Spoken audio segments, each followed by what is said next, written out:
TsubakiSwagg, and I'm coming to you with my review of Akame ga Kill episode 15, Kill the Religious Organization. Okay, this episode was pretty dope. Because first off, we have a new intro and a new outro.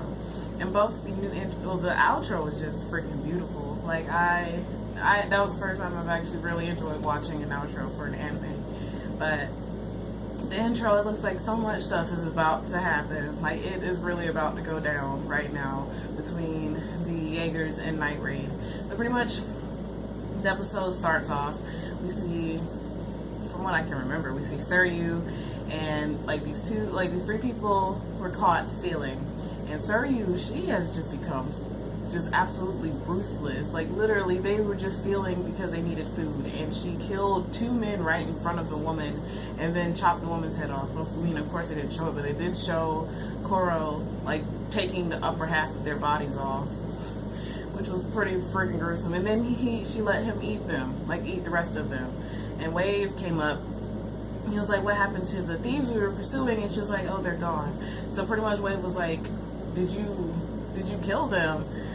And we find out Suryu, she is really demented now, which is really scary if you think about it.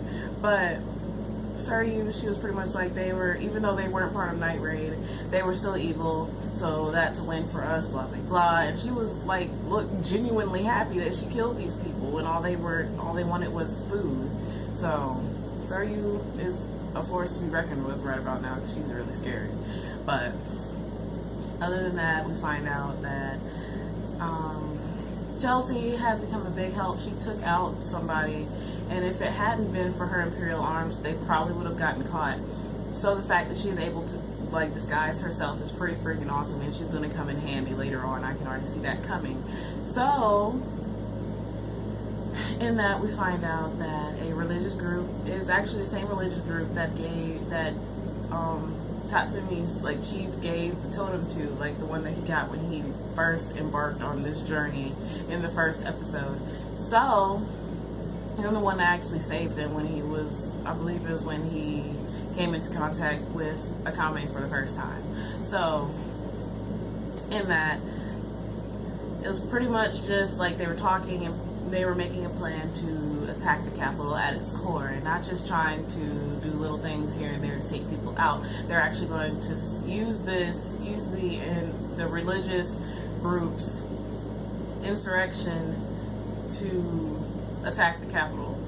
And of course, the Jaegers found out about this, and things just actually started going according to plan for once. And they lured the Jaegers out into the open, and of course the Jaegers split up because they figured that one was going to go south and one was going to go east, and all of them, well, only three of them went east.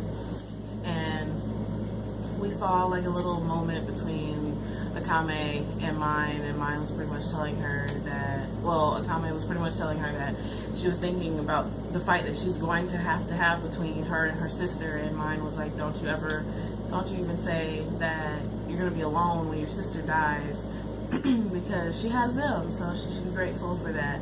So Mine, now when they came into contact, it was only Wave, Bowles, and Kurome. When they came into contact with them, Mine tried to take Kurome out, and Kurome has superhuman agility because she dodged Mine's bullet and didn't even know where it came from. She just dodged it like a boss. So Kurome is pretty freaking awesome. I mean, she is Akame's sister, so that should say just enough right there. But now, and there was a statue. It was like a scarecrow. I didn't even think that Susanoo was in there, but Susanoo literally knocked Wave out of the park. Like, Wave is gone. We probably won't see him for a little while, but things are about to get real interesting, and we get to see a little bit of what Kurome's sword's power is, her Imperial arms, her sword's power is. And she can pretty much make anybody she killed into a puppet, which is really freaking creepy if you think about it. So she pretty much said she's going to turn Akame into a puppet when she kills her. So that was pretty much the end of the episode. But this episode was pretty freaking awesome. I'm so looking forward to seeing how the next episode turns out, because it looks like this fight is about to go down. And just considering that it's only 3 of Jaegers and not all 6 of them against all of Night Raid, and Night Raid is a little scared right now because of Akame, because of Kurome, things are about to get real interesting. So I'm really, really looking forward to next week's episode. So as always, I would love to hear how you guys felt about this episode. How do you think the fight is going to go between Kurome and Akame?